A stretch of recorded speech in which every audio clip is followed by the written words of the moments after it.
not very much on the agenda. Okay, all right. We have work. This is the regularly scheduled meeting of the Athens City Planning Commission, November 17th, 2005. It is 2:35. We have 4 of our 5 members present, so we do have a quorum. Our first case, or if any of you decide to make any statements, we take sworn statements, which is please stand and raise your hand. And do you, is Joe here? I know, I hate it, I always want to say swear. Affirm that everything you say will be the truth. Say I do. I like swear better, but Joe's Flygo to get down on me. Okay, the first case is OT5-OT8. Ryan Pearson, Edwards Communities Edge Group, pre-application meeting. I have been out of town, I know nothing about any of this, and I didn't get anything in the mail, so you can come up here and identify yourselves and whatever. Would you like us to set up visual aids? Why don't, if you just set it up Right about over there. here, about, yeah, right Yeah, up about through there. there, so that it's sort of slanted so some of the audience can see it. And you may have to bring up another chair, but anyway. Should I speak in the microphone or? Yeah, The tech- You're not gonna hear it in the room, it's just for the Just for television. Okay. Thank you for having us. My name's Rick Kirk. I'm with Edwards Companies in Columbus. Ryan Pearson is with the Edge Group, and he is the land planning firm that we are working with here on the landmark property. We are here to make a presentation to show you our preliminary plan. I'll let Ryan sort of go through some of the boards that we have. We have made a study of the area, and we're going to step out here. This was as an introduction to our company. We have been building residential units for really since the 60s. My involvement with the Edwards companies has been the last 10 years. We've built market rate apartments in the Columbus area, Cincinnati, and we've been in the university housing business for the past 5 years. We just completed 3 projects, one at the University of Toledo, University of Kentucky, and then also Eastern Michigan. I would say that we try to be on the leading edge in terms of design and development management and market. And this is some bits and pieces of projects that we have completed. This is one in Columbus called Times Square, where we have and it's similar to the concept that we propose here, where we have brick exteriors with hardscape, brick walks, a commercial facade on the first floor, courtyards that units look out on that are very attractive, tower elements and decorative elements that illustrate not only the name of our project, but also project the image of the area. So those are the different concepts that we have. This is also specific to the student housing that we built. This happened to be our courtyard in Eastern Michigan, landscaping that we have at our Kentucky site.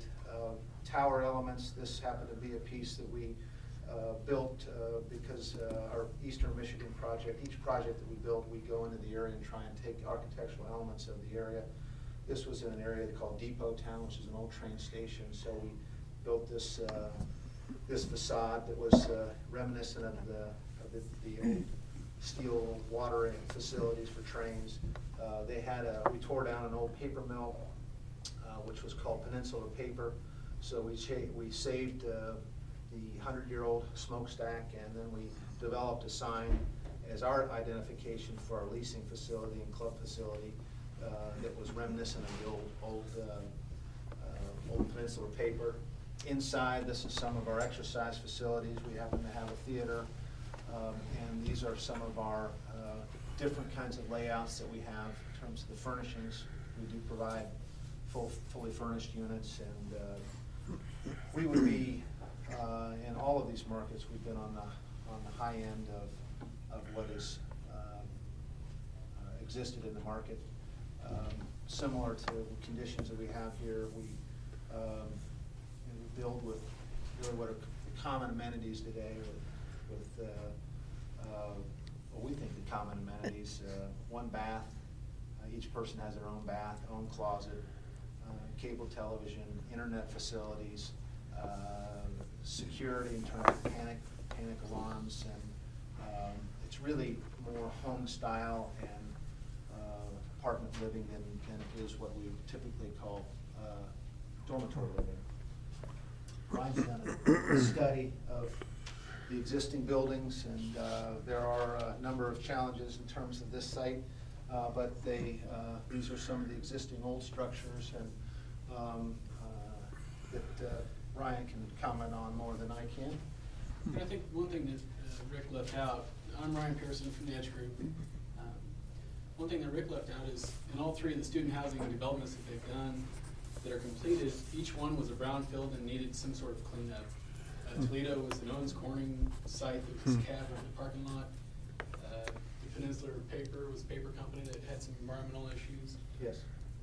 Kentucky was an old tobacco barn, or two of them, That we tore down, yes. needed demolition and cleanup. So, Yes. not unlike those three projects, this site, if we're all familiar with it, it's got the old feed or grain elevator on it.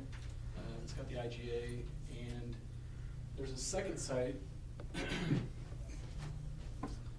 that is over to the east of Palmer Street, where we're proposing a parking garage that actually is a parking lot right now, capped. It used to be Meredith Oil site. Marathon Or is Oil. it Marathon?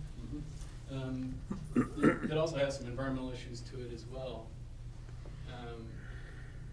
Really, this photo board, what we were trying to do here is just show what's going on around the site, the context that we're sitting in. We're all familiar with Stimson Avenue. There's a little bit of grade change that we have to deal with. But really, the intent of this, we have an Ambassador laundry facility that's next to us that we couldn't acquire. There's the roller bowl, so that whole corner, the thrift store, that is out of the property. Those are all our neighbors that we're gonna have to look upon and be good neighbors to. And then to the south and the west is more of the converted single-family houses that have turned to apartments. And these are just some photos of the garage parking. This is our proposed site plan. Elevations down here as well. I can pull those up in a moment. But what we have here are three-story buildings.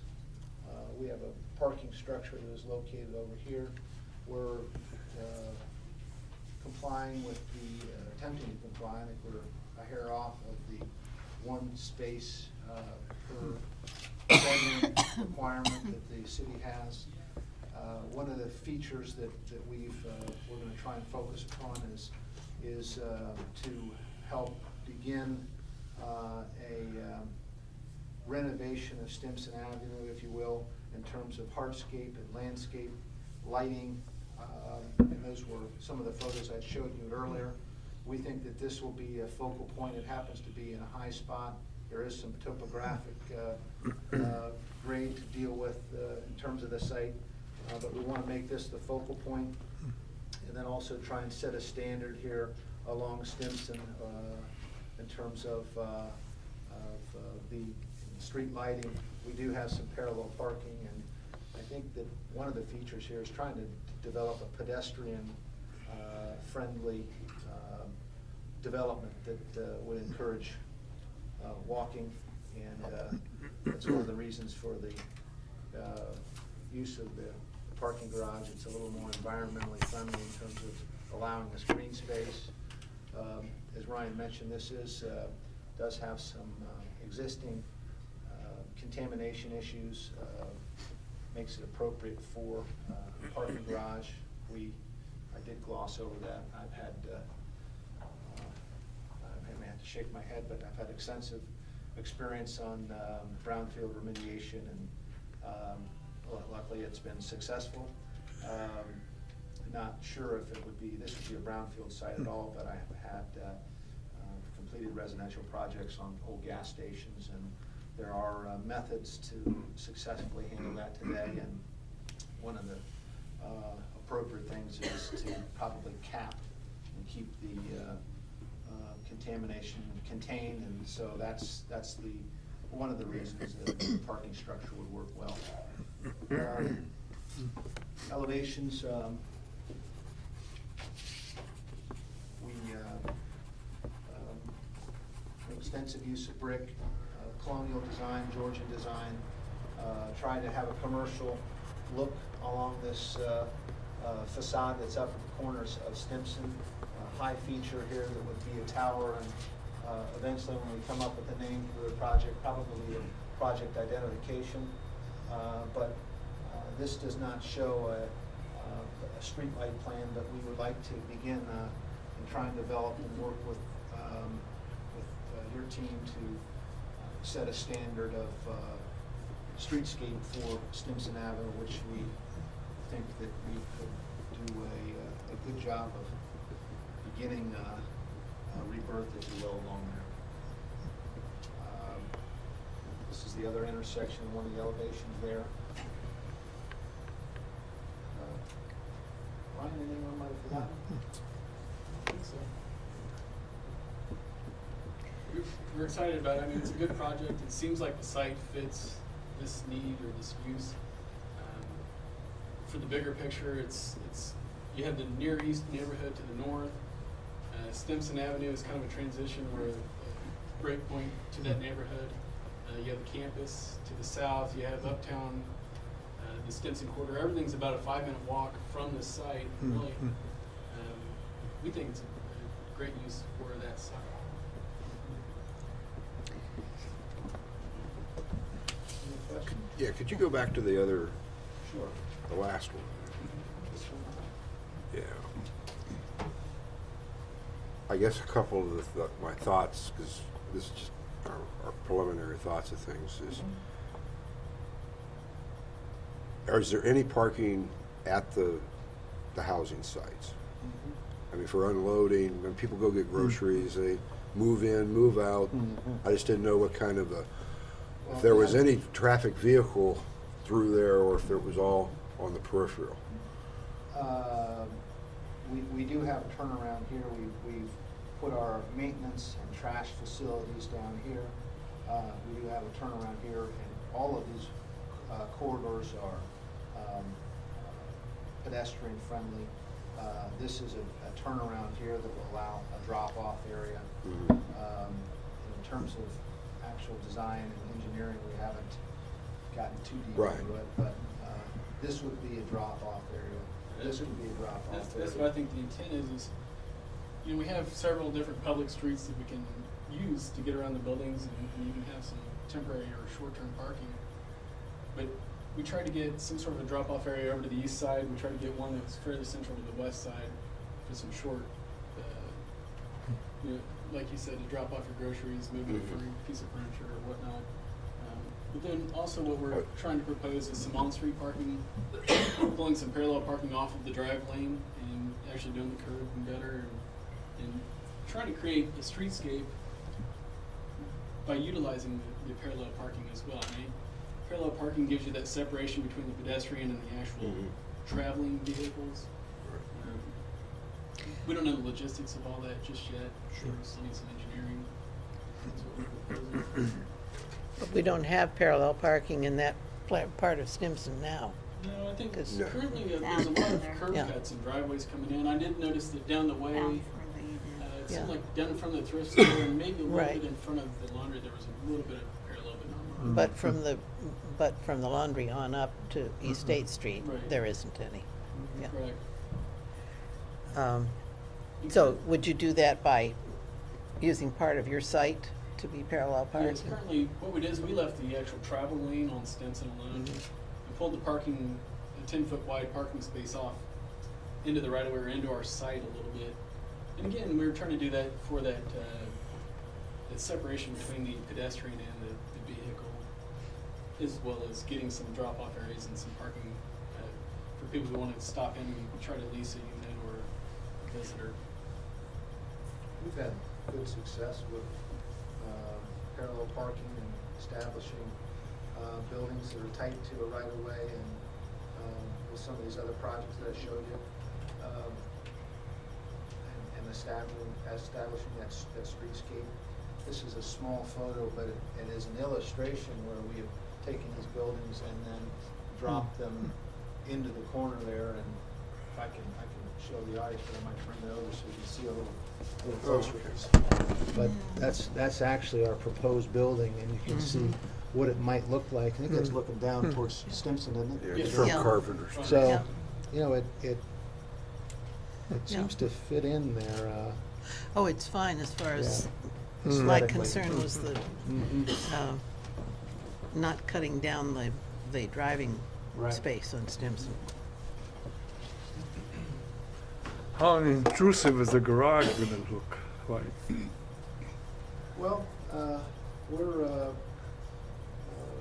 we think that there's several issues that come with that. One is that it's a better use of the land area. It's going to be within a 75-foot code requirement. It is a 6-story above grade. But the type structure that we have is a very, it's a steel, it's called a smart beam construction. It's very open, sort of different than the typical precast concrete. Feels better, cleaner. There's one in Columbus that we could look at if you like. But it's a very nice, clean facility. I think the garage, from a use standpoint, does a lot of different things. One, it helps us with our pedestrian-oriented and hiding the automobile. that. We're making it less convenient to go and get your car, get it out of the garage. It takes you at least 10-15 minutes to do that, whereas you can walk anywhere in that time. You don't have to fight for a parking space once you get to the other place either. But also what it would do is, if you walk around the site and you're out in the parking lot, you look to the north, you're looking at loading docks on the post office, large trucks, and it's very industrial feeling. Albeit these are converted single-family houses, but with its relationship sitting in there, it's almost a transition to the more commercial and industrial to the north of it. Having that garage, it's 6 stories, it's going to feel massive. However, it's going to provide some privacy to these residents within the neighborhood. Like Rick said, environmentally, you stack the parking instead of having 7 surface lots like that taking up a whole site. Environmentally, it's a lot better. And I think garages actually hide cars a lot more just by purely stacking them, and you create a building mass that's more urban, and actually you can get a little bit of streetscape out of it. Where's the versus entry to it? surface. Right now, we're proposing a tower on this corner that would house the elevator and be able to get the And students. where do you That's the drive pedestrian. into it? You drive in Driving, be up here on off of this, Hawking Street. the very terminus of the road. The street. There is an easement, existing pedestrian easement that is across that parking lot there. And currently, the lot that's out there is actually paved from property line all the way out to the street edge. And then it has the chain link fence. It's slightly, but with the garage, we would provide a little bit of a green space around it that we could actually get some upright evergreens growing up the side of the building and settle it into the side a little bit. And we are proposing to keep some on-street head-in parking over here along that street just to get a more efficient use of parking instead of parallel. Yeah, I mean, part of what I was trying to, we've got 2 dead-end streets, in essence, Hocking being one of them, which has been very low traffic up until now. And then the other one that I'm kind of concerned about is Oak Street, it dead ends into Landmarks. Now they had a gate there or something. And so we did have a way to get get another access point in. Same thing at Hocking Street, there's a gate there that the post office maintains that fire department can get to and get through. And that, now we're gonna have over on Oak Street. I guess too. I'm sure the fire chief will be looking at that as to where Oh. the heck he would put his vehicle. We have to go see the fire chief. Oh, I know. One thought that we had on the Oak Street access, we did look at trying to take it through the site somehow. One thing that it would do is it would drag cars and automobiles through the site. And really, what we were thinking is it's a fairly nice streetscape right now, and to drag a lot of, I guess, a lot more vehicular traffic through that nice street. What we wanted to do is sort of terminate it with a gate and make it more pedestrian feeling and campus feeling at the end there. And the fire issues. Right, we thought we might have an architectural element here so that this could actually be sort of a link and be a pedestrian link to, it's very close to campus, and that's one of the benefits, even though this might be the front door aesthetically, but in terms of young people going to school, likely to go that direction, so we hope to be able to do that. And from the fire emergency standpoint, we left these wide enough, and we've done a building similar to this in Urbana, where we had to leave a certain distance so that fire trucks could actually get access to both sides of the building. And it needs to be free of landscape and whatnot, so that it is a drive lane to fight a fire without taking away the aesthetics of the green and the open space. Right, but I'm assuming you're gonna be sprinkled and Oh, sure. all that stuff. I mean, it's gonna be safer than most of the other adjacents. But even with those open corridors, if you put breakaway gates or whatever on the ends, that would still make the point that it's a pedestrian thoroughfare, but the fire department could get in if they had to. Sure. And we're really trying not to put a lot of gates or enclosing. It almost feels like a security or prison.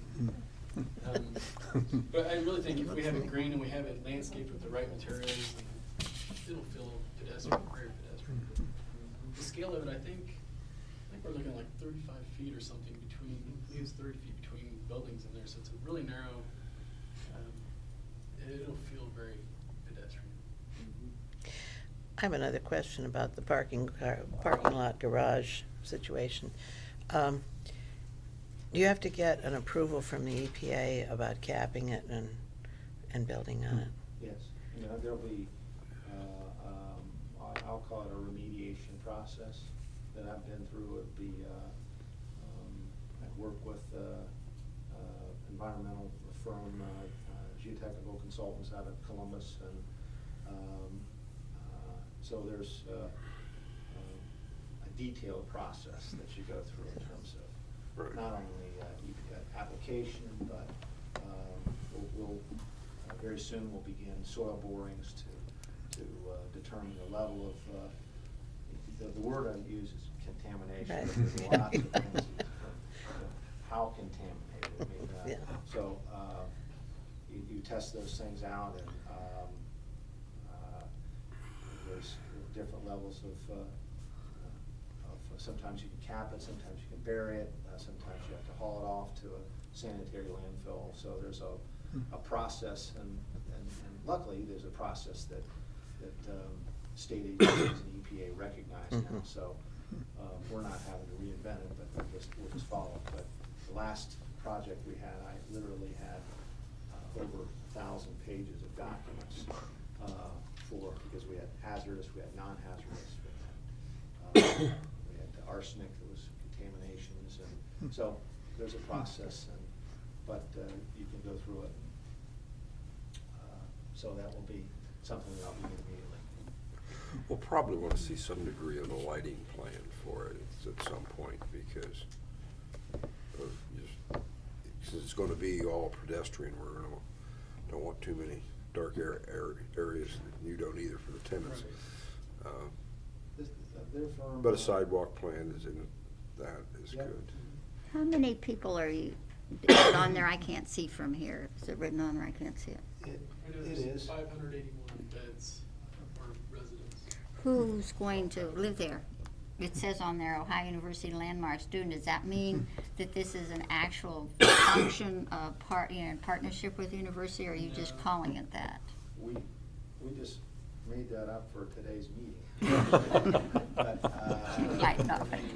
technically, anyone who chooses to live can live there. But it is designed toward students, and it's most likely that students will want to live there. Well, what research have you done to see that you need that many housing spots, not that many beds? Do you know that? Well, we've met the last several months with, it's actually been over a year. We've been to other facilities around here and looked at the occupancy rate. We've met with some folks at the university to find out what their capacity is. We understand that this past fall, the freshman admission has been up. And so we think that there's a demand for housing, need for housing. We think there's a need for newer and I use the term better, maybe more modern, whatever word people choose to use. We think we do a good job. We can point with pride to the things that we've done, luckily. And those. That's not the comprehensive plan, no. Not. Well, it keeps being mentioned. It's mentioned, Yes. but that doesn't mean it's in there. We haven't Yeah, finished you with it haven't. yet. That's the Mill Street plan that the university has. I have a little bit concerned about jamming everybody down in there, but, well, now, where are you gonna put my grocery store back? On that first floor of that commercial, I visualize you could have shops like a grocery store for them. Well, we will have what we'll call a community facility. It will handle the administrative tasks of operating a project like this, which is, we manage our own property, which we do. But you don't plan any commercial ventures on the first floor? We have partnered with vendors like coffee houses, Starbucks, Subway. We have not gotten that far into it to understand, but it would be part of our facility. We are not in the retail business, so we would target those kinds of services for our property. But I also think when you look at it, you know, what was existing was a grocery. That grocery is actually fairly small compared to what is going in today in most grocery areas, and the parking around it is fairly large. But along with that, the Stimson corridor, this is really one small piece of the Stimson corridor. And I don't know, I don't know what's going on exactly around it or what other projects are coming forward, but Thanks. we're really hoping that something like this would stimulate some more reuse of the land around it and actually create some demand for retailers and grocery stores and whatnot to come into the area. Well, when you go in and you do something like this in a piece of property, and there are other things on that street that are in danger historically, are you up to working out a deal where you help with the problem of the two historic houses over there that are for sale? Working it into your project somehow, or, you know, you rebuild this and over here we improve these houses, or we do, you know, we trade off a little bit here? All the time in all these plans, you see, it's always saying, well, we're going to build these buildings, and that's going to help us preserve the rest of the city and turn some things back into family housing and thing. And every time I ask a developer, well, if you do that, then how about on the other side you do a little improvement? If we say, okay, you can do some things here that perhaps are going to take some variances or something, do you do something on the other side, like fix up a house or two, or save those two little company houses that I'm really worried about down there on Stimson Avenue? I'm with the Historical Society too, so that's why I get into that. But I always ask developers that to see if somebody's going to one of these days say, yes, we'll do something about that. well, You don't? we have, I would say, we always participate in the redevelopment of communities when we come in. The standard question is, what's gonna happen when you come in and to the neighboring property values? So we have a responsibility to come in and to, in order to be able to build projects, to be able to increase the value of the property, which serves us well, serves the community well. Some of the references I made to these projects, I mean, Eastern Michigan is a good example because it was a blighted area. It was a paper mill that was extremely challenging to redevelop, and we came in and were able to work with the community to redevelop, to build something new and viable, and then maintain the existing flavor of the designs that they have. Well, I understand that you did do that, but these are a little bit down the street a little They are further. It's down not the right street. in, it's I not would right say in where that you're most working. likely, we can participate in our property, or adjacent property, maybe something here. For us to go across the street and actually do the work, it gets complicated very quickly because it's on property we don't own. You have to hire, but you know, monetary participation or that's a general question, so we're happy to help. Yeah, well, there's a problem down there, and there's a problem in the community where things are built and, you know, it's supposed to improve it someplace else, but I haven't seen it working just yet. So I have another question. How in feet have the apartments, how tall are they as compared with the parking garage? You said it's 6 stories, a parking garage, and there's 3. So isn't it going to sort of overpower everything?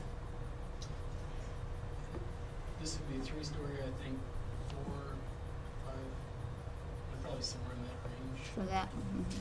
The grade up here is higher. At the one end there, I know it does go Elevation down.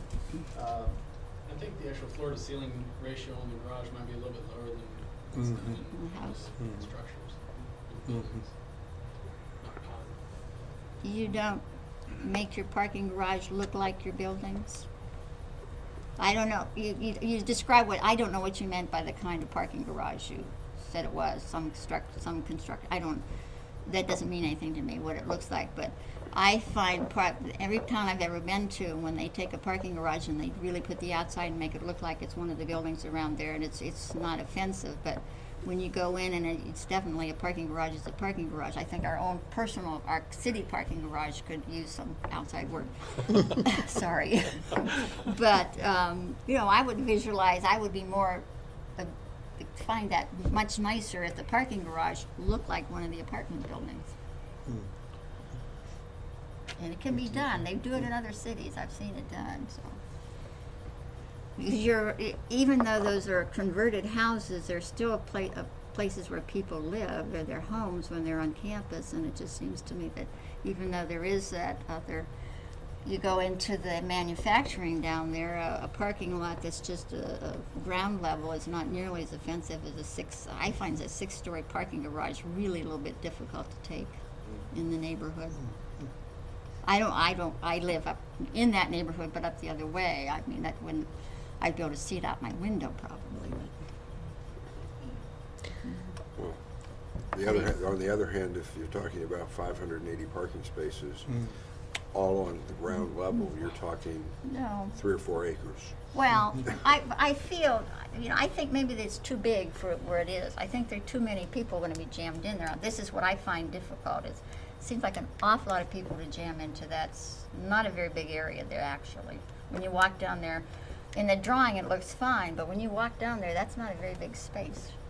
Well, that's basically what the comprehensive plan is suggesting, though, is to increase the density on. Well, but I see, think I find that I think you I create think a your ghetto. is comparison what you're point, doing, Joe, probably. is Heritage Commons, the senior apartment that is next door to it, is a 3-story structure. Is it this one? That's that one. It's a 3-story structure. It's 2-story on the other, but it's 45 one-bedroom units in an L-shaped, and that it's basically going to be your height to the other buildings. You can stand there on Because the Kern Street or Kurt Street there, and yeah, they're basically going to be the same height. Now the ones over, there was a step up by the time you get up to the Bob's site Yeah. I know. that probably an elevation change of 4 or 5 feet at least. There is a little bit of Yeah, grade that's across that right, and- side. Things taken up with the building. How many bedrooms will there be in a unit? Will they be 2-bedroom units or 1-bedroom or what? We have threes, 2 threes and 4s. And roughly how many square feet do you average per bedroom in a? 3 and 4s are around 1,500 square feet. For the whole 4-bedroom Right, unit? as unit. Less than 400. I'm not sure about the 3s. I'm not sure. And you said the parking garage is slightly short of the requirement for, I think we're at .98. okay. 0.98, and that includes the on-street parking, parallel parking that we should, and the Okay.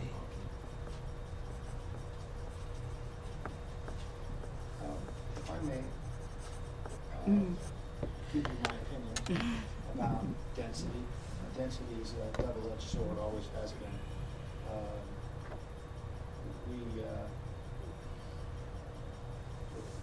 We've built projects that are similar in density to this, and one of the things that when we manage our own properties, we can control the residential use. But I will tell you that we don't have any ghettos or anything like that. Everything we've done has been responsibly maintained, managed. The residents who live there are responsible. They have rules to live by. We have an asset that we need to manage for our value, but also for the community's value. And we can show you, that's why I brought some examples, but we'd be happy to show you densities that are like this or higher in 3 stories. That are a year old, 2 years, 3 years, 4 years in Columbus, that are very successful communities, friendly communities. So we think that this is going to be an asset to your neighborhood from the existing and unoccupied structures there. And even though your student activity is still, how you manage things, how you run your business is really specific to each organization, and we do a good job.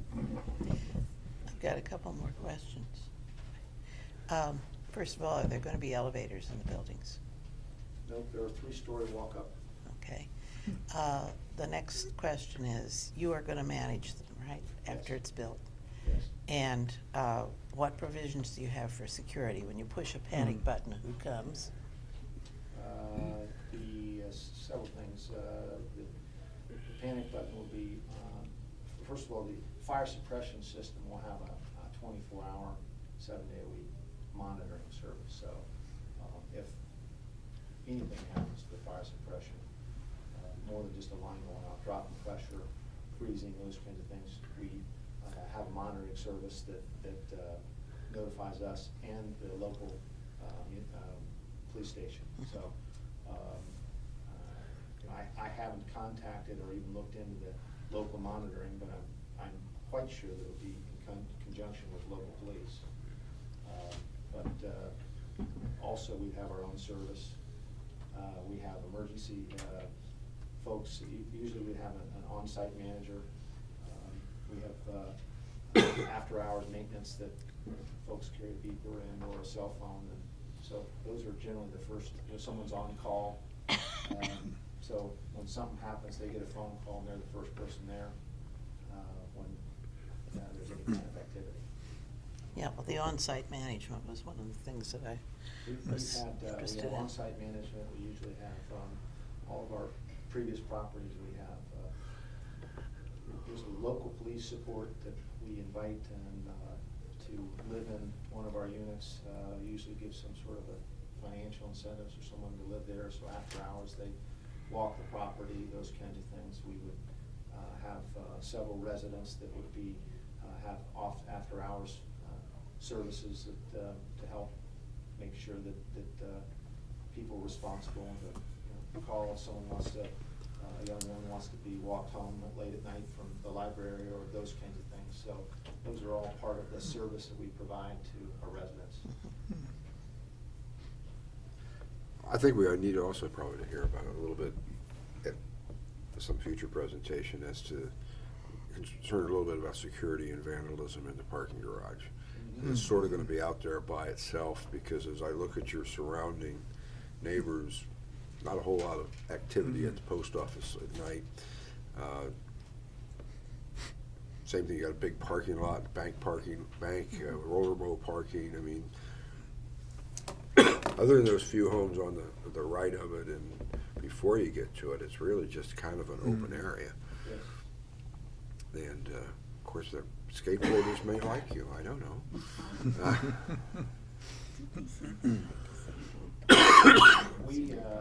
But We've had,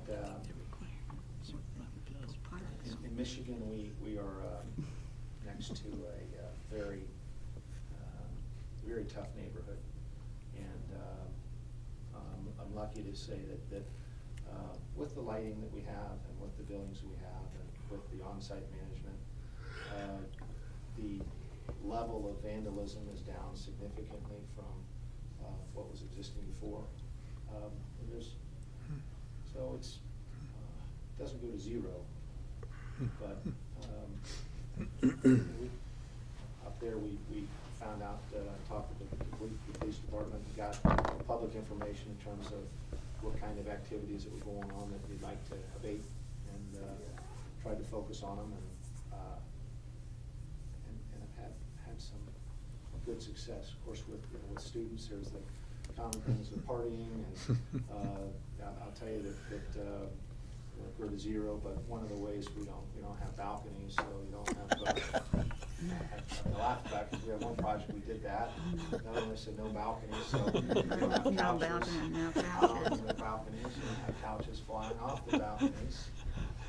We don't have a center hall plan, so you don't have a condition where people open their doors and have hundreds of people or 100 people. So you can design things that don't make it as easy to do those things. And then you walk around a little bit, it helps. Then you pay attention. I mean, we had one party when kids moved in up in Michigan and spilled out in the parking lot. Manager heard about it, dissipated it. So it's significantly better than other locations. So it might be a zero, but we've been successful. You have to have a certain number of handicap accessible apartments. I take it they'll be on the first floor. They will. We'll have to. We do. And Like I said, it's a common ADA requirements. We've been complying with it. There's a process, but it's almost it is standard now. And parking for the disabled parking. Right. Where will it be? Well, we'll have, Yeah, right now, I think depending on what we can and cannot do with the on-street parking and making that accessible for sites that are in close, we would also have some in the garage that we would have to comply with all federal and state codes. Yeah, I was just thinking that if it's, for instance, icy and you're on crutches or something or other, the garage will have an elevator, so you'll be able to get from there, but that still is sort of a reasonably far walk if you're in the far apartment block. typically what happens is we design to standards, and then part of what we'd like to do is provide a service that if someone has a need that we help folks out. So we've always been pretty good about that. Some people like to have help, and other people Prefer not, yes. say, I want any special treatment. So that's how we would approach this as well.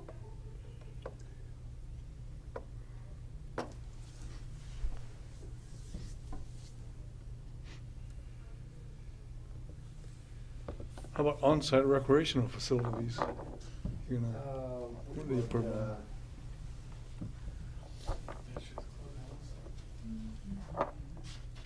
We would anticipate just a shot of one of our game room, the flat screen TV, and we've decided to have a pool table in it, and it also has a kitchen area, which would be available to our residents. This is a exercise facility that, lots of glass in it, and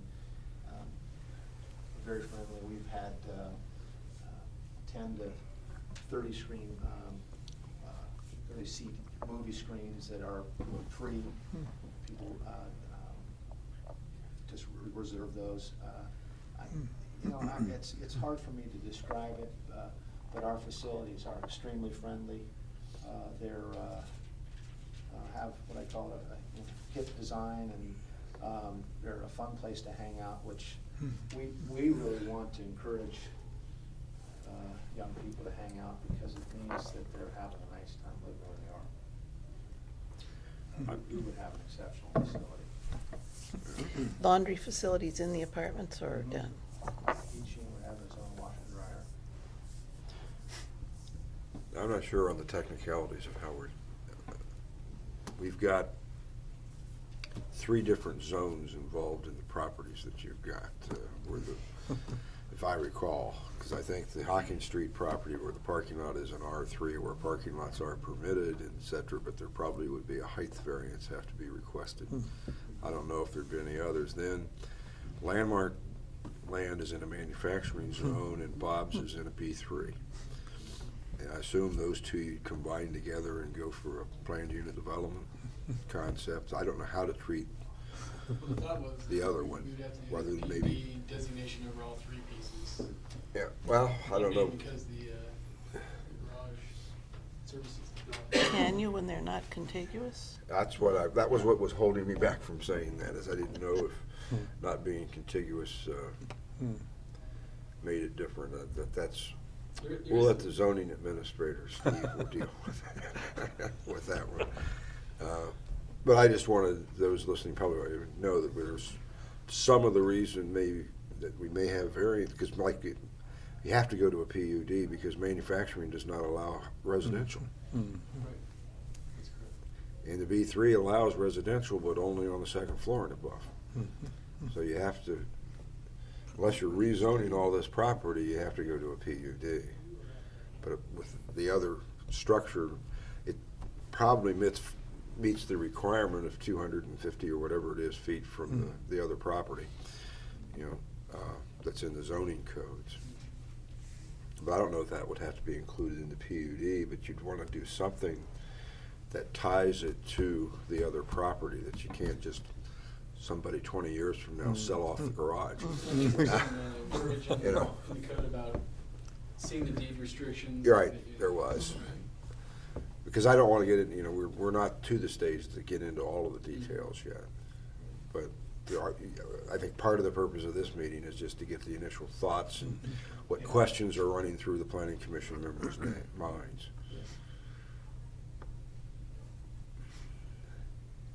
Because part of it is, in a way, you're a self-contained community, except for food. Because you've got laundry facility, in essence, on site, plus there's a dry cleaners next to you with a laundry. But it's cheaper to do it yourself. But you're not as graduate. Spoken like a parent. But part of the problem that I think we have overall, and we have it in the entire area, it's not one that this project causes, is that we really don't have, for all of those residential units, and there's probably, I'd have to look at the census, but there's probably well over 1,000 to 1,500 people living in what I would call the Mill Street area. And there's just no services for them, other than a couple carryouts, but there's no grocery store, there's no real much in the way of convenience stores. There is that grocery store sort of. Yeah, they just Yeah. opened up a Hardware little one. store. They just opened, yeah. Across the street from you. We would hope that with our central management that would help to coordinate at least our site with common maintenance. Well, my point, I guess, really was that even though we're looking at this from a university student standpoint, that yes, it's convenient to get to classes, to the library and all the university things, but you're almost forced to drive a couple times a week to go to the grocery stores and everything else. So you are going to have some degree of traffic, because some people may say, oh, you're so close, you don't really need a car, but most of them have cars. Right. And even if you have, well, my daughter's a freshman in school in New York, and even though she has a dining facility right downstairs, she's going shopping somewhere with her friends all the time, so. Yeah. I think that's the way of today's, everyone, really. The units have kitchens in them, right? Yes. And they come furnished, is my They understanding. come furnished. So I don't have to worry about quite as much about you're carrying in clothes and Oh, that's right. decorating items and food versus having to lug 3 stories up the You'll move in the week before. dresser. They'll still take them. Do all your projects have towers? Well, Sort of. Is they that your have trademarks elements or that, thing? You know, it seems to be a friendly component to have, that one certainly does. And, Kiplers. I know, but we're into bay windows and atriums now, I think. So that they're one all does, that's have kind of a bay Columbus, window. and it helps to, we call our communities, apartments, we call them homes. And so we want to try and develop a sense of place, and that when people come to their home, to feel like, gosh, I've arrived. And so it's nice to have design elements that make you feel good about the place where you live. And we want to do the same thing here. I would hope that when you finally choose a name for it, that it doesn't have either university or college in it.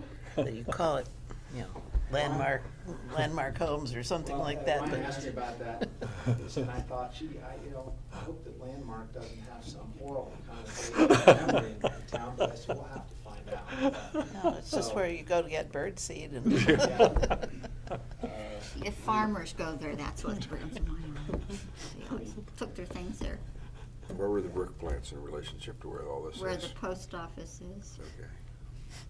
And part of it, some of it was up in where the carryout is the barn, and then the houses are on the other side. The other houses were torn down, but they're those, what, Was 4 that houses? building, the Bob's, originally built as an A&P Yes, I think That's so. what I thought.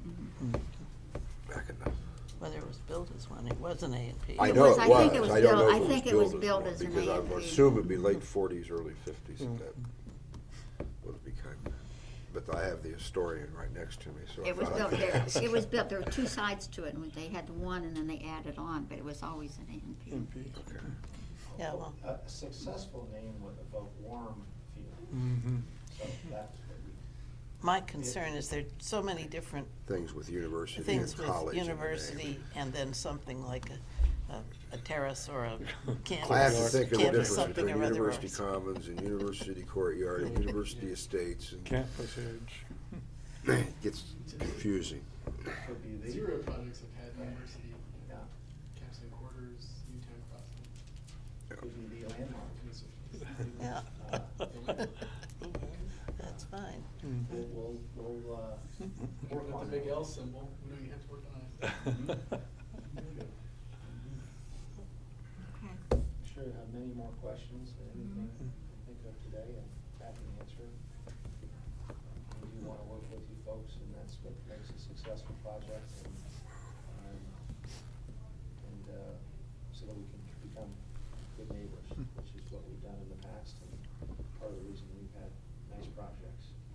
Always questions, but in fact, we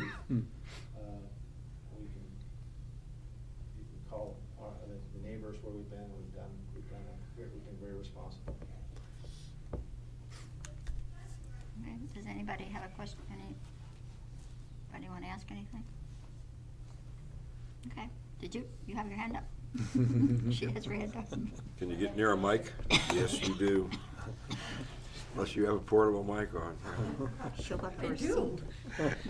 Carol Patterson, 17 Lamar Drive. I just had a few questions. I personally would really like to encourage you all or other people that you work with to pursue the grocery store idea because it is important to that neighborhood. But I had a few other little questions. Is the parking garage, will the students pay extra for parking or is that part of their rent? It's a good question. We haven't, the market is going to dictate that. Okay. But currently, folks pay a little extra, but we'll have to see. I just am looking at the big picture of parking throughout the community and how one thing affects another and so on. That's where I'm coming from on that. My biggest concern for the whole project is what was just alluded to is just the sheer number of students near uptown in that area. I think it's excellent that you talked about management and security. The one word that bothered me a little bit was the usually, because I think that's absolutely a necessity, especially down in that area that's been a problem area. And it would be of some concern to me that although your students would have on-site management and security, nothing keeps them from going to other facilities that are having parties and so on and exacerbating that problem. So that is somewhat of a concern. The other thing is, along with the streetscape and planning, the pedestrian friendly, don't forget our bicycles, because certainly in that area especially it's flat enough to accommodate bicycles, and certainly students could utilize that as a form of transportation and not use their cars. Thank you. Anybody else? Okay. Okay, thank you very much for coming.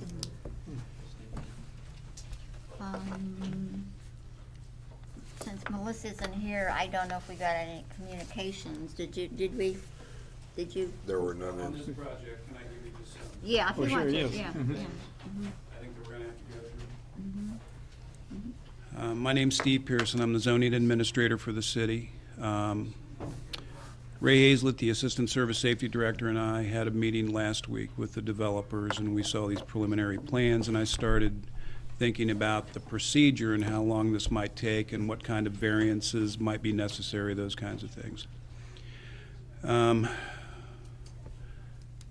In times past, zoning designation, setbacks, lot size, density were things that were under the purview of the Planning Commission.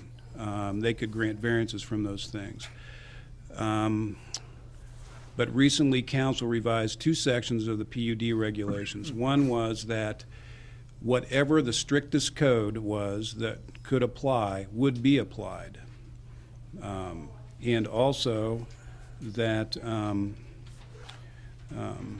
certain variances that the Planning Commission used to be able to grant can no longer be granted by them. So you might as well look at this like we're working under the most strict requirements. So as the mayor brought up, R3, M, and B3, in order to have a planned unit development, which by definition includes the word flexibility related to codes, we're going to have to be flexible enough to grant variances for residential occupancy in a manufacturing zone, or residential occupancy at ground level in a B3 zone, or a structure that is too tall in an R3 zone. So that will just kind of be a laundry list. What happens then, the way the regulations are written, that whole area then has an overlay designation on it as PUD. Now, something I've been thinking about too, the way the regulations are written, it doesn't really say what happens then to the underlying district. So I think as we go through this is just on the city side of this, should we rezone everything underneath, or if this went away, would there still be M underneath, and would there still be R3 underneath, and still B3 underneath, or does that need to change? In any case, we're going to have to grant those variances from what's there now. And that'll have to do with anything too, lot area per dwelling unit, height. For example, the requirement is 1,250 square feet per unit.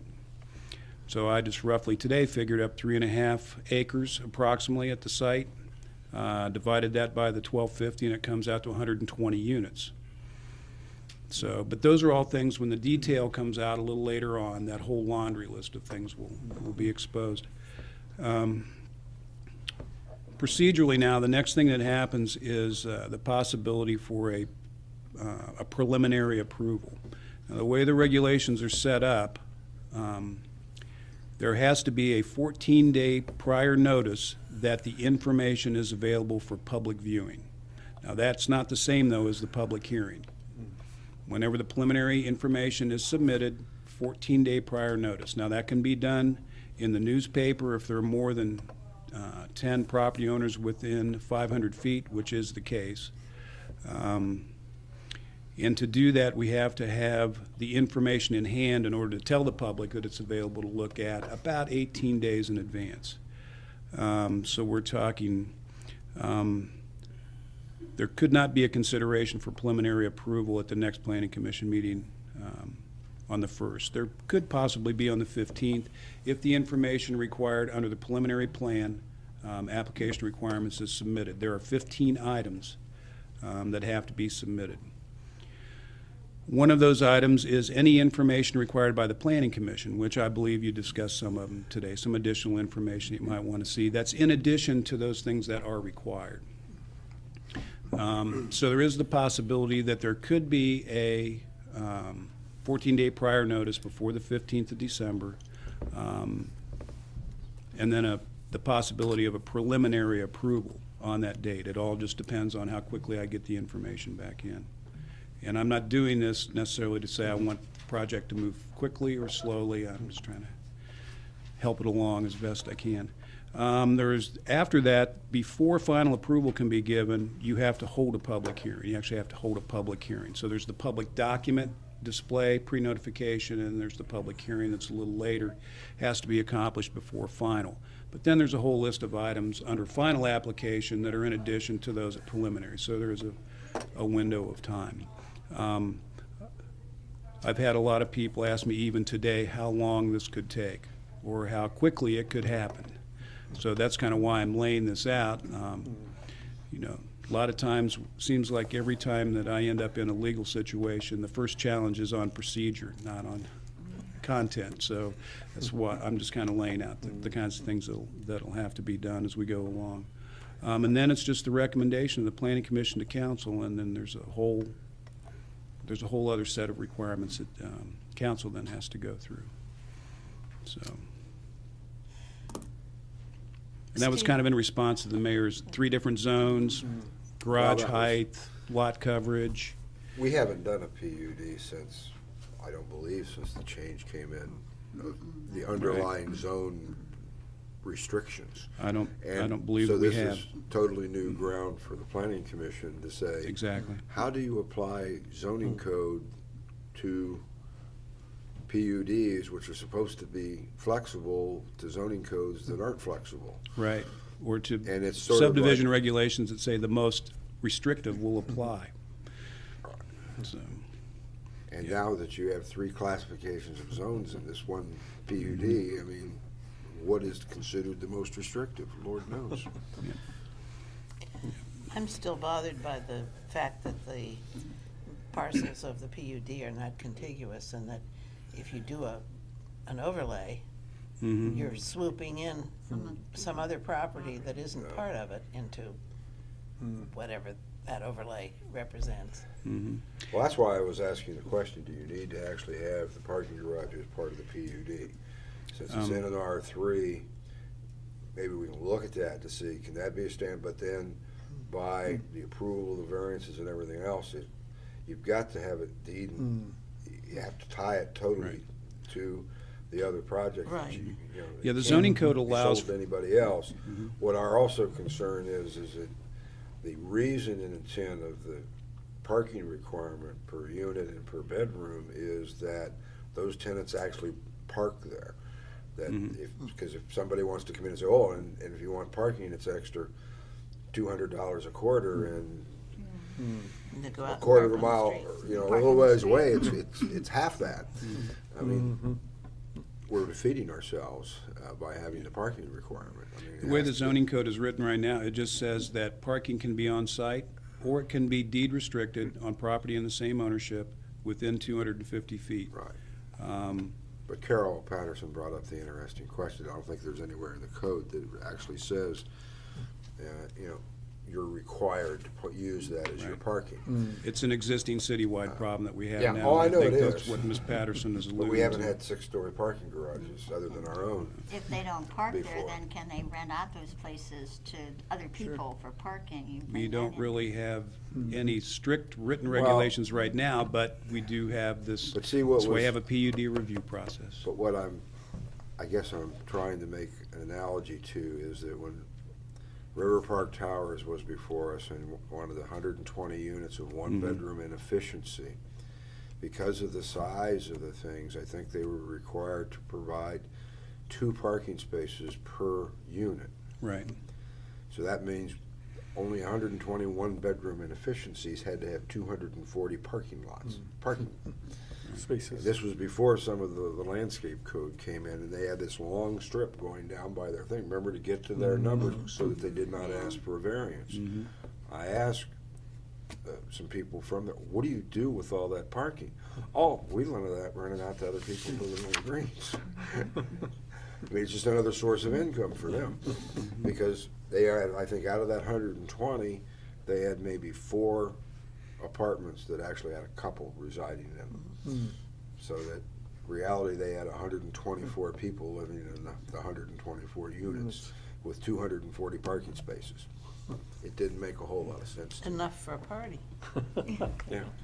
Yeah, the way the zoning code is written, it seems to say that the spaces have to be available or have to be provided, and without any reference to cost. Well, provided is kind of different from available, isn't it? I mean, to me, provided means I don't have to pay extra for it, but available means it's I there can if you do it want to if I rent want it. I don't, Maybe not, Yeah. maybe. in the that's close-in like- neighborhoods, I That's- doubt that that's there's all. any parking that's provided free of charge. Well, they would just add it into the amount of rent they Sure. pay. Yeah. I mean, it's not, obviously, I mean, they're gonna get their money for it, but it just wouldn't be a separate payment. It would be in that rent. They just up the rent.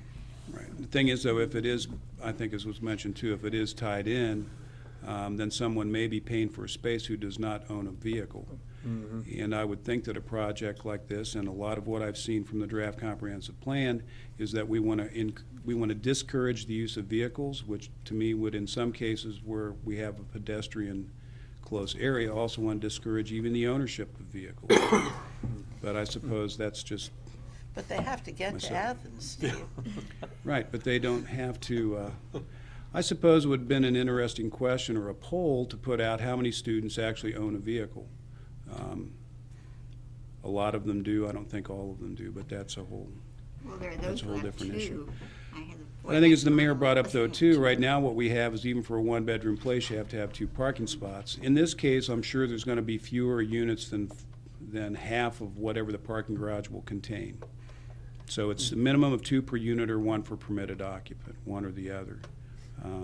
So really, our parking requirements require more parking spaces than they do bedrooms right now. So do we have to do something, we have to decide what we're going to do about the zoning and the tying the properties together and so on before? I would They think come what that back would for- have to be as part of your final resolution to council, which we're talking about, the way I'm trying to estimate it all out, we're talking clear the end of January, beginning of February, at the earliest. Okay, we don't have to have that settled before we No. deal with the preliminary approval? No, I don't think so. No, you'll just have a final resolution that goes to council that recommends certain variances, and recommends, I'm assuming an approval, I'm assuming that, it'll be recommend to council approval of the project with this list of variances and possibly this list of conditions also. That's still 2-3 months out or more. So, sorry about all that mundane procedure stuff. No, I need to do it since we haven't done anything under the new rate. The way it's set up now, we haven't done it before, so. Right, we haven't done any of these projects under the new fee schedule either, which is, believe it or not, the code right now says that the preliminary application, and I might as well just go ahead and bring it out. Preliminary should be accompanied by a check for $4,100 is what the code currently says. $500 plus $30 per unit. Now, I'm not sure how many units there are. And again, for final approval, it's the same thing. So we're talking review fees that could be up, or application fees up to $10,000. We've never gone through this before either, so I don't know who that, we're going through I spent 3 hours with the clerk of council today just going over the proposed new fee schedule that council's recommended, and if it only is going to cost $50 to go to the Board of Zoning Appeals, why is it going to cost $10,000 to get a PUD approved? But that's a whole other discussion, I'm sorry. We like funding, but we like it to be, Reasonable. yeah, equivalent to the service provided. Not that we all aren't worth $10,000. That's something else to look at. Tell them those things, they'll start wanting a paycheck. Okay, thank you. As I said, I don't know if we had any communications. I didn't have any. Anything that we had up to a couple days ago was mailed out, and I don't believe there was anything. Okay. There was Okay. nothing in the file folder when I got the other stuff. Okay, and we have any other business or announcements? Are we going to meet, let's see, or not gonna meet next Thursday, because it's Thanksgiving. Oh. we're sure. Oh. So We giving could you a meet in the dispensation. morning Yeah, we could early. meet the more after the turkey is in Are the you oven. cooking? Depends upon if you're traveling. Oh, fun, gee, okay. So since the next regular scheduled meeting is a regular meeting, we need to get back to the comprehensive plan at some point in time, unless there's, but if there's no cases, we Could do it, could yeah. do it. Okay. All right, number 5 is opportunity for citizens to speak about items not covered on the agenda. Is there a citizen who wishes to speak? Nobody wants to talk. We don't have any minutes, so we can't dispose of the No. minutes, so. We're I gonna move adjournment. Okay. A second? All right, it's, what does that say? 12 minutes to 4? Mhm. The light's right on there, so, okay. Whose is this? Is it